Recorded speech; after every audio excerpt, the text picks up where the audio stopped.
Good afternoon. Welcome to the joint Senate Assembly Labor Committee hearing on wage levels in the fast food industry, impacts on workers, and safety net programs. I'm Senator Bill Monning, Chair of the Senate Labor Committee, joined by Assemblymember Hernandez, Chair of the Assembly Labor Committee. The struggle of workers in low-wage jobs is an incredibly important issue, as many working Californians are dependent on safety net programs to make ends meet for themselves and their families. According to a recent report from the UC Berkeley Labor Center, who we will hear from today, more than half of the families of frontline fast food workers are enrolled in one or more public programs, compared to 25% of the workforce as a whole. And yet the low wages and lack of benefits many fast food workers receive has a greater cost than most of the public realizes. Fast food is a $200 billion a year industry, but the number of fast food workers on public aid costs American taxpayers approximately $7 billion annually. $717 million of that comes from California. For many years, we have heard concerns about particular industries, such as the retail industry, and the low wages and benefit levels that result in taxpayers subsidizing the health care and other benefits of these employers' workers. We are all too familiar with the research and the data about Walmart, for example. The recent report on the fast food industry raises similar concerns about this industry. This hearing will provide us all with an overview of the public cost of these low wages and benefits. I would argue that this money can be better spent, and the taxpayers shouldn't have to subsidize one industry. By the way, an industry that happens to be rebounding at a much greater rate, at a much higher rate than the 98% of society. I'd like to invite the members of Panel 1 to please come forward. Luke Redenbach, a policy analyst with the California Budget Project, and Mr. Ken Jacobs, Chair of the UC Center for Labor Research and Education. I'm just going to give you a broad overview of the state of the economy in California and sort of how things are going for workers. The economy started adding jobs in February 2010, and since then it has added over 800,000 jobs. One important point here is that the rate of job growth is actually consistent with what we've seen in sort of similar periods following a recession. But given the severity of the Great Recession, which resulted in the loss of more than 1.3 million jobs, California's economy is still quite a long ways from returning to pre-downturn strength. In other words, we have recovered so far around 60% of the jobs that we lost during the recession, and at our current pace of job growth, we're not going to actually regain the rest until around 2016. If economic growth were broad-based, workers across the wage distribution would see real gains in their wages. Unfortunately, so far in this recovery, only high-wage earners, which we define as those in the top fifth of earners, have seen any real gains in their wages over the last few years. The inflation-adjusted hourly wage for low-wage workers remained virtually unchanged, leaving their wages nearly 6% where they were in 2006. And mid-wage workers, so the person that's sort of the 50th percentile, is nearly 4% below where they were in 2006. Wage stagnation has also been a problem for a while now. And as a result of sort of long-term weak wage growth for low-wage workers, wages for the bottom fifth of earners were nearly 13% lower in 2012 than they were in 1979. A healthy, broad-based economy is one that creates jobs across a variety of industry, job types, wage levels, giving workers opportunities for economic mobility. However, right now there seems to be a missing middle in our economic recovery.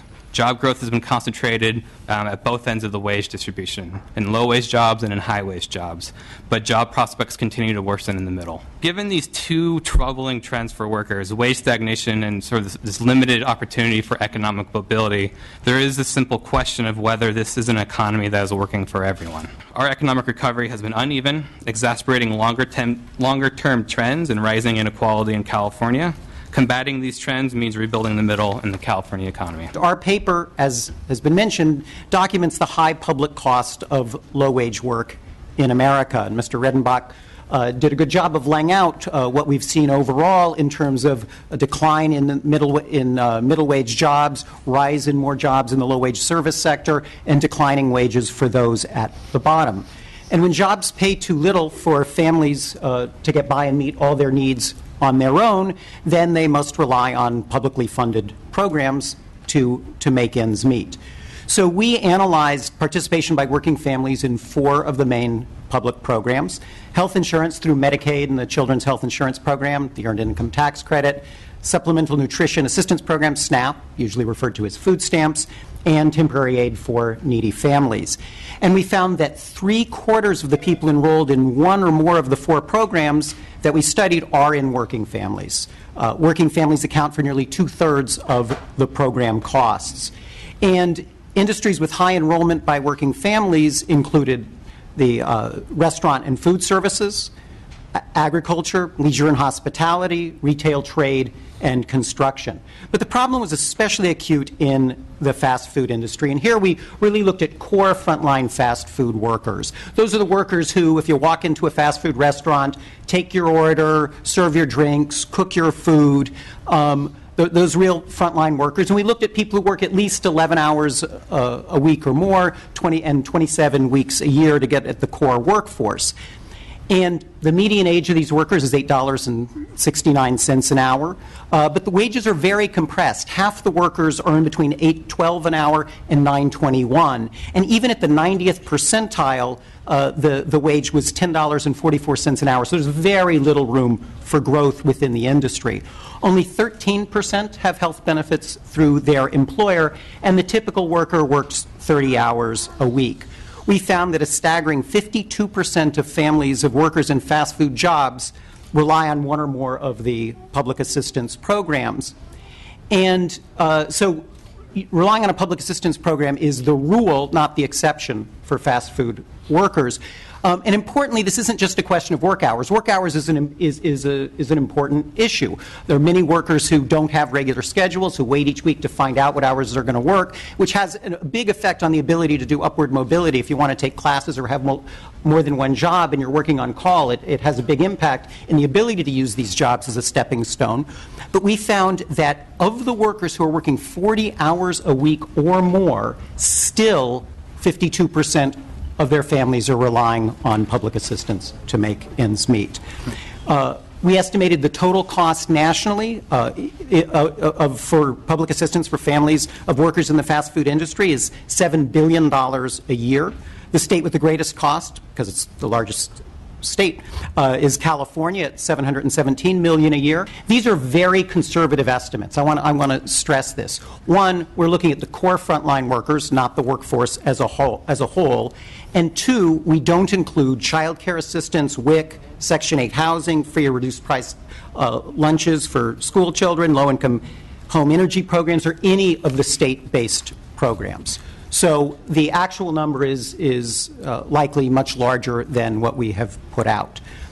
And I want to emphasize, because I know this comes up a lot, there's this common misconception about fast food workers that these are teenagers living at home with their parents. We found that of the core frontline fast food workforce, 68% are main wage earners in their family. And in fact, more of the workers are parents raising a child than are teenagers 18 or under living with their parents. People working in fast food jobs are, however, much more likely to live in or near poverty. It's important to note that the problem of low-wage work goes well beyond the fast food industry, but the industry really stands out for its extraordinarily high percentage of workers, families who rely on public assistance programs to make ends meet. These public programs really provide a vital safety net to America's working families. The programs are essential. But it's important to note that the programs are best targeted and most effective when they're combined with higher standards for wages and benefits. It's not a question of should we have public programs or higher wages. They both work best when they're combined. And so if we're thinking about the best way to address program cost, it's to raise labor standards so that fewer families need to rely on public assistance, not to cut the programs themselves. So the problem isn't that our public programs are too generous, but that our wages are too low. As we've seen in San Francisco, they've taken some leadership in looking out for the low-wage workers with putting forth a higher minimum wage, healthcare requirement, paid sick leave for low-wage workers there. Have you seen any evidence or studies or data supporting an exodus of this industry in San Francisco as a result of these higher standards for our workers in San Francisco? In fact, this is something we've looked at quite in depth and have a book coming out with my colleagues at the end of the year on this very topic. Jobs in San Francisco grew as faster than jobs throughout the Bay Area region during this period, and that is especially true in the restaurant industry. So you can see no negative effect on employment. I should mention the other key impact of those laws, and we looked at, for instance, at the San Francisco International Airport, was a big decline in turnover, increase in worker performance, increase in customer service. You see lots of productivity increases that go alongside it. Panel 3, fast food worker perspective. Please come forward. I like to share with you my reality in my everyday life to survive as a fast food employee and a mother of 2. McDonald's was having a mass hiring. I felt lucky to have found a job, but I only make $8 an hour, and my shifts are usually from 2.5 hours to 6 hours. I average anywhere between 20 hours. Some weeks I only get around 15. McDonald's doesn't like us to do overtime. So actually you get penalized for that. If we get close to 7 hours, our supervisors will have us clock out. I know what I'm doing right now is right for my kids, to put in my time, to try to advance through hard work, but quite frankly, sometimes it feels impossible. In the meantime, I do what I need to do to get by while working at McDonald's. And right now, that means I must be on CalWorks, Medi-Cal, Section 8, so I can get through school and try to build a better future for myself and my children. Hello, my name is Shonda Roberts. I work at KFC in Oakland. We're here to tell our stories and to hold these fast food corporations accountable. They pay us non-livable wages with no health care and insufficient hours to be able to survive. I make $8 an hour. I only gross about 16 hours a week regularly, and the rest is just on call. I only make about $100 to $125 a week. I get Medi-Cal, I get $200 in food stamps, and now food stamps were just cut at the beginning of November. I juggle my bills, and sometimes I can't afford to eat, and I go to work hungry. Every month I'm faced with a three-day notice, basically pay your rent or get out. I'm on the verge of being homeless because of the little bit of pay that I get and the few hours they give me. There's this idea out there that people on food stamps are lazy.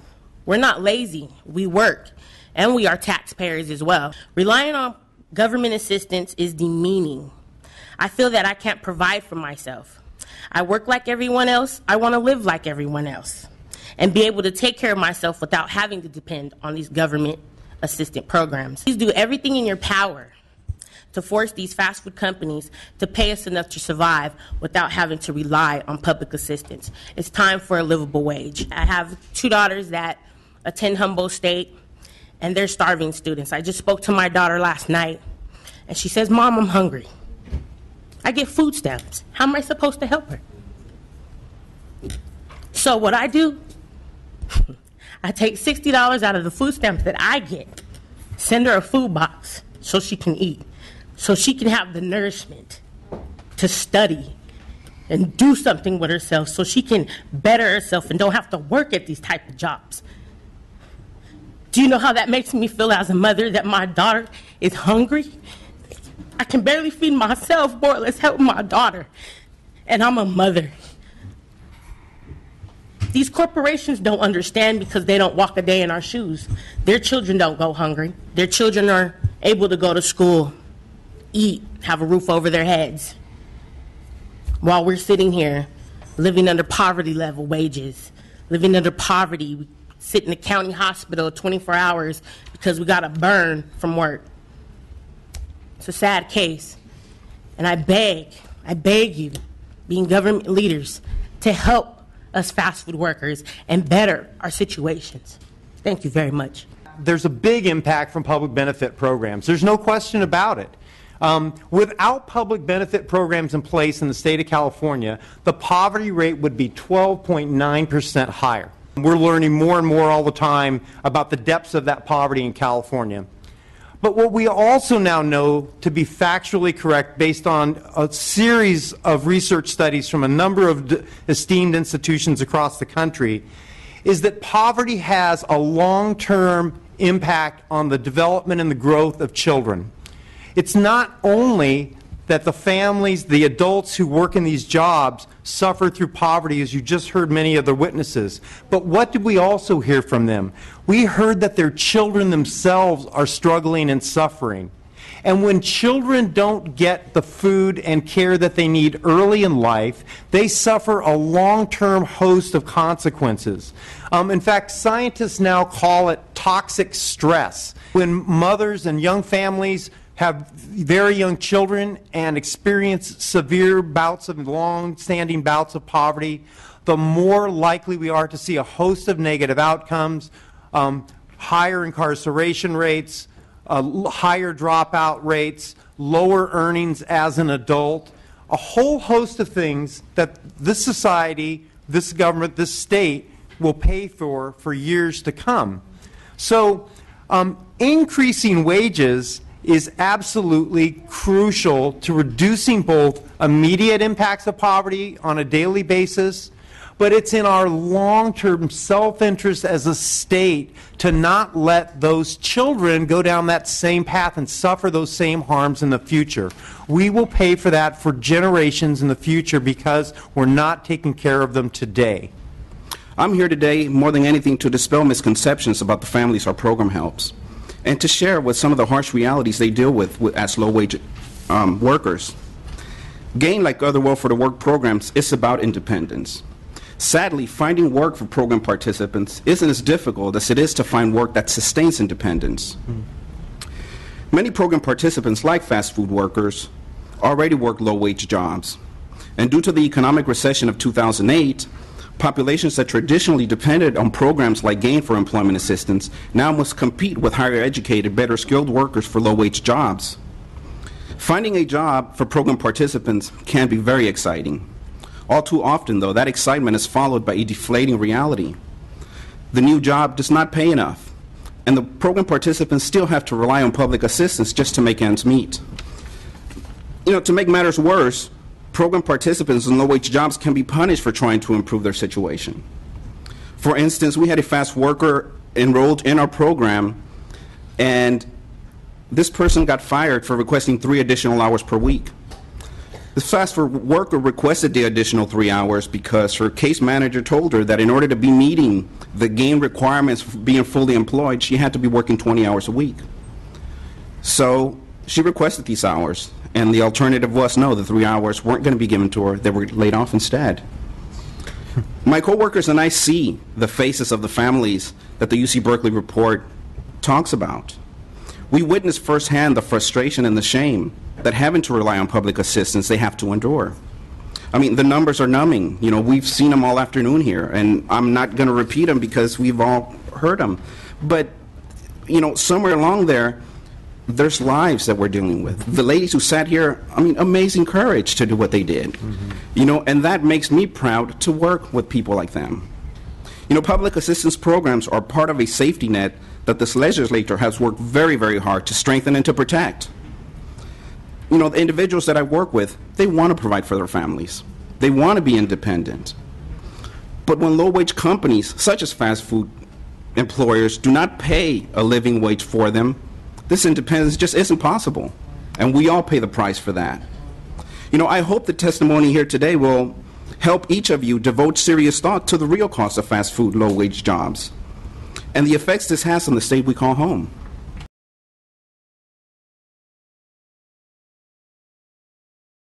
Bienvenidos, gracias por su presencia y tú puedes comenzar, por favor. Hola, mi nombre es Verónica González. Hi, my name is Verónica González. Yo trabajo para Taco Bell por 4 años. I had worked for Taco Bell for 4 years. Tengo 3 hijos que mantener y uno de ellos es autista. I had 3 kids to support, and one of them is autistic. Yo solo gano $680 al mes. I only make $680 a month. Y no hay manera de sobrevivir. There's no way to survive. No quiero una vida lujosa. I don't want a fancy life. Solo quiero proveer a mi familia. I just want to provide to my family. I work at Burger King, work at the register, drive-through, clean the restaurant, customer service, and I have to multitask within a limited amount of time, and It's very stressful. I do so much for such little pay. Right now I'm living with my father, my mother, my brother-in-law, my sister, and her newborn baby. My mother wakes up 5 in the morning, every day, and takes the bus for 2 hours each way to clean hotel rooms. I make $8 an hour, and I used to work 30 to 35 hours a week. I wish I could get more hours and work full-time. 7 years ago, I started at fast food and to make extra money as while I'm in high school. But now, as a 26-year-old man, I depend on McDonald's to pay my bills, to pay my rent, buy school supplies, books, soap, toothpaste, and all housery things I need. But on $8, I can't do that and live in Los Angeles, California. I'm 23 years old. I have a high school diploma, and I would love to go back to school, but I just can't afford it. I major in photography, and I had to drop out of school in 2011 because I couldn't afford it. You know, with classes, the camera costs over $400, so I didn't have enough for supplies. So I don't have enough to go back to school. Rent, you know, I live with my parents. They're elderly and disabled, so I have to help take care of them. Rent is over $1,000. So Housing Authority helps with that, and then I help with the rest. And then after rent and bills and food, there's not much to save. I've stood in line at food banks with homeless people waiting for food because I couldn't afford to buy groceries that week. Like, I have to choose, either pay a bill or get food. Thank you all on this panel, and thank you all for being here today.